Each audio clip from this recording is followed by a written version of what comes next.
Штакетинг жасайды ғой. Сөйтсек штакеттің арасы 5 сантиметр болу керек қой. Олар жетеу қылып жасады. Астына қағаз. Менен келіп баратар. Мен шығып жатқан достой, сен мешіттен сол жерге серпіп. Біз екінші береміз. Мен ана құрылысшылар Уәлихан істеген бір өткенде келіскен. Жоқ, мына жер сылау тұрды. Еске қояды. Иә. Біліп, Оған таза дейді. Білетін дегенде жақсын.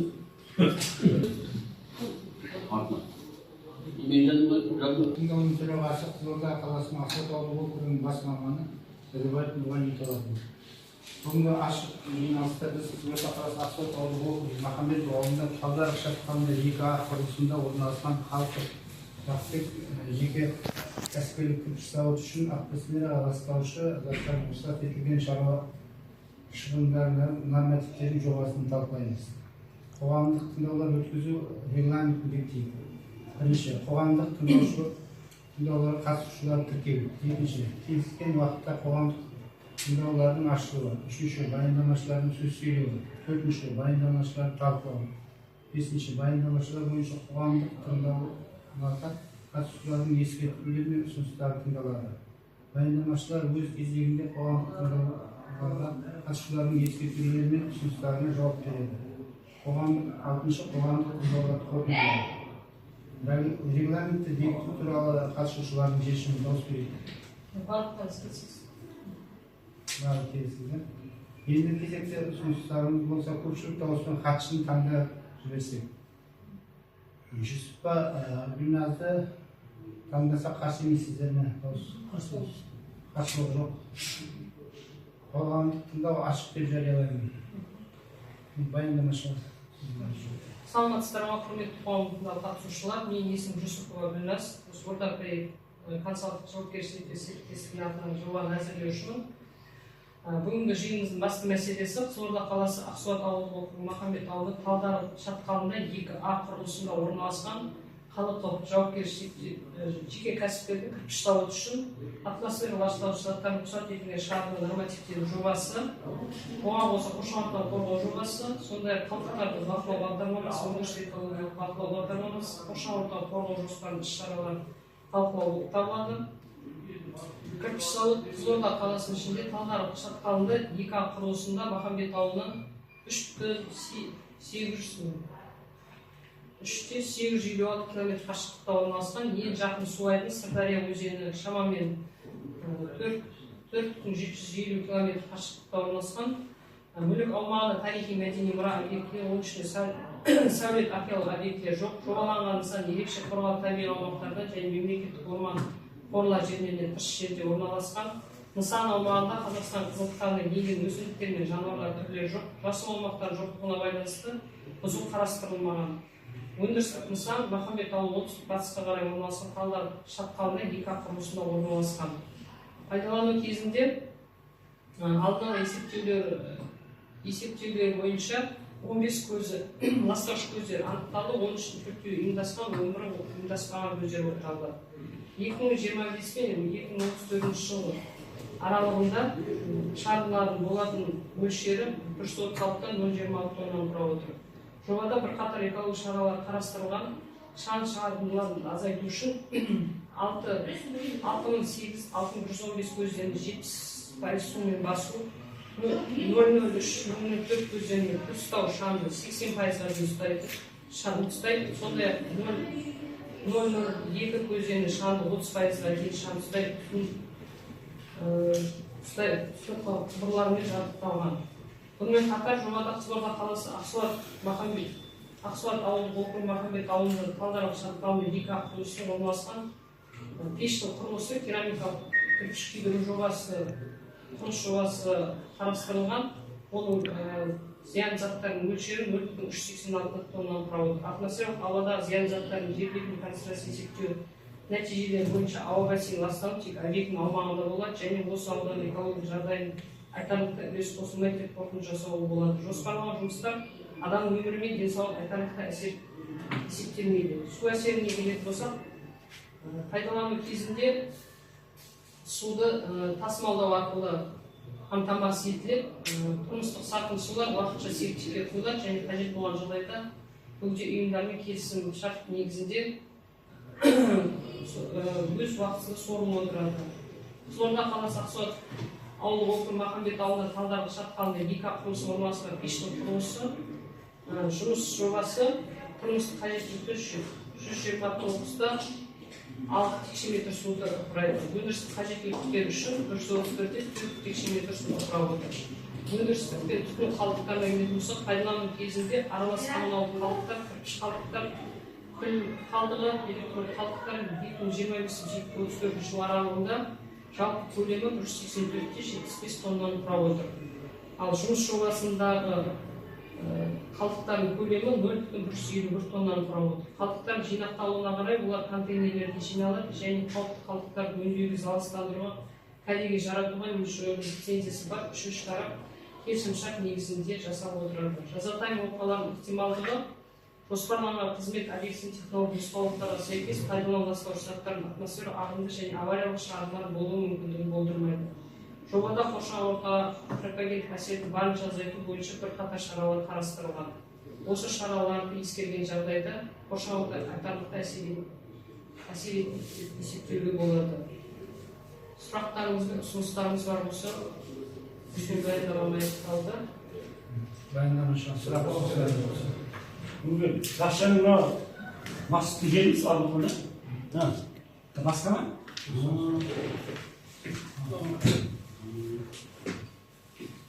Талдар келген. Талдар. Бесатқа қарай қоятын. Аяқта ғой, бесат бол. Екі жол аяқ бар ғой. Ақаудың арасында. Аяқ Махмұттың несі. Иә, мақсаттың жері ғой. Наурызбай, сен пікіріңді айт енді. Жаңа сенікі алдыңғыда жазылмай қалған.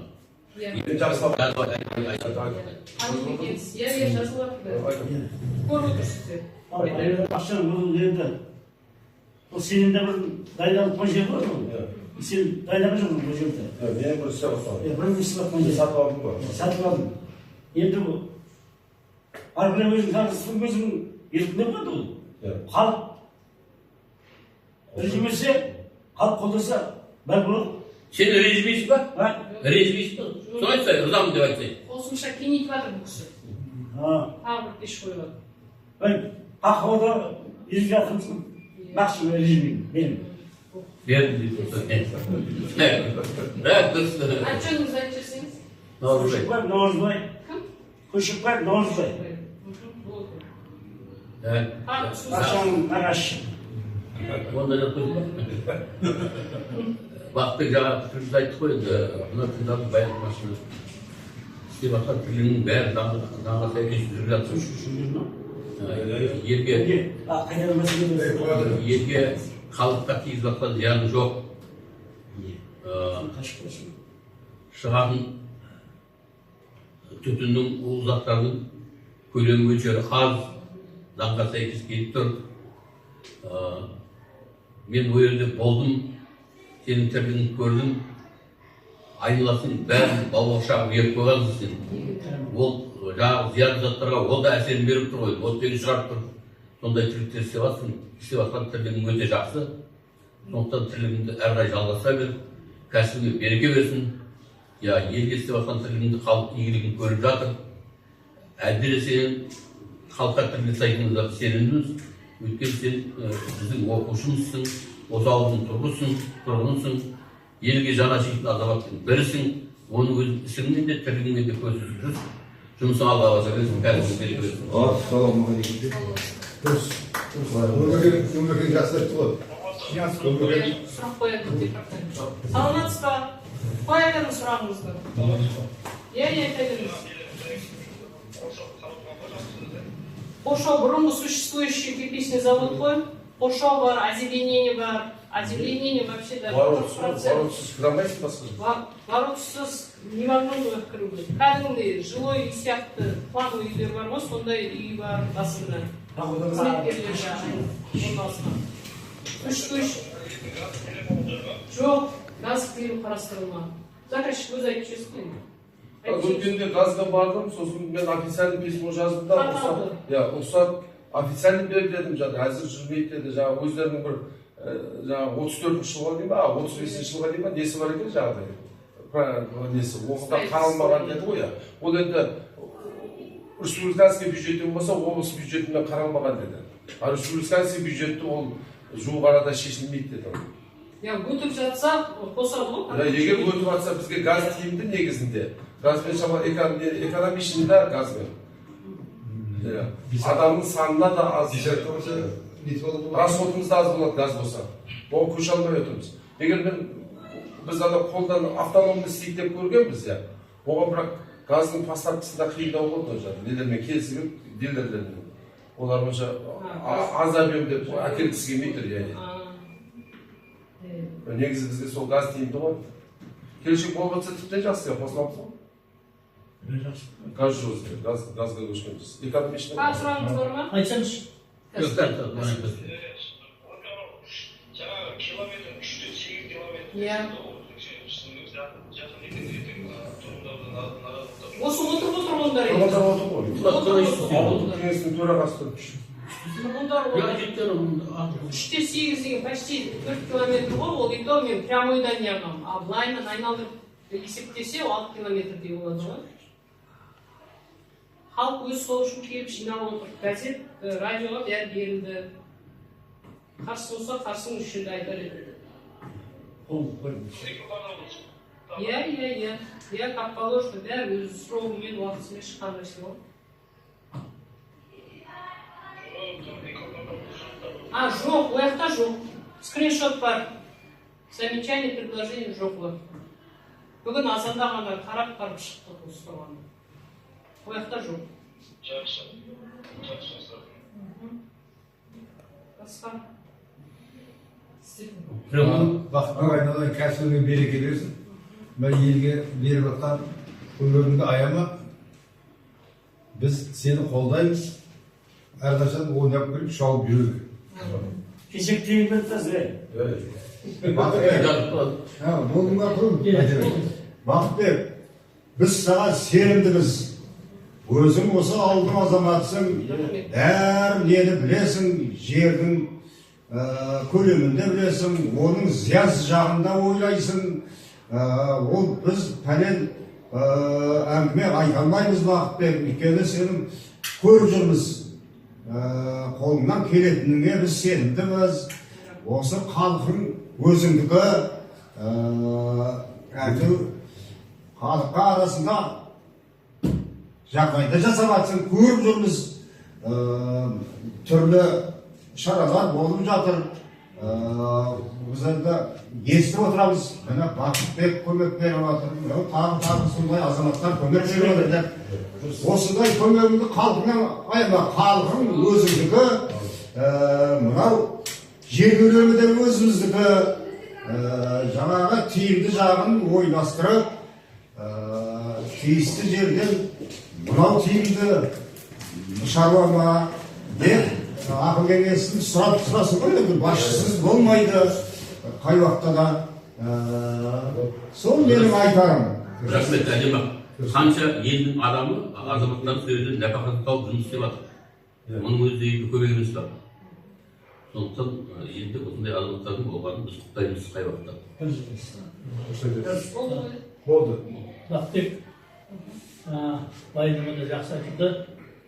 Халыққа пәлендей зияны жоқ деп, бәрін тексеріп барып айтып отырды. Кәсіпкер бере берсін, халқыңнан көмегіңді аямайсың, оны білеміз. Ауылдың азаматысы өйткені бәрін танисың ауылды 100%. Болды. Жақсы айдан. Амал сіздерге рахмет. Управление сұрағыңыз бар ма? Аз барлықтарын сұрағым. Управление естіп отырсыздар ма?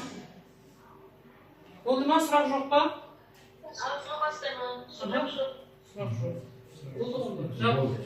Бүгінгі қоғамдық таңдауды мынау ереженің барлық талаптар сақталуына байланысты өткізілді деп саналады. Рахмет, сау болыңыз.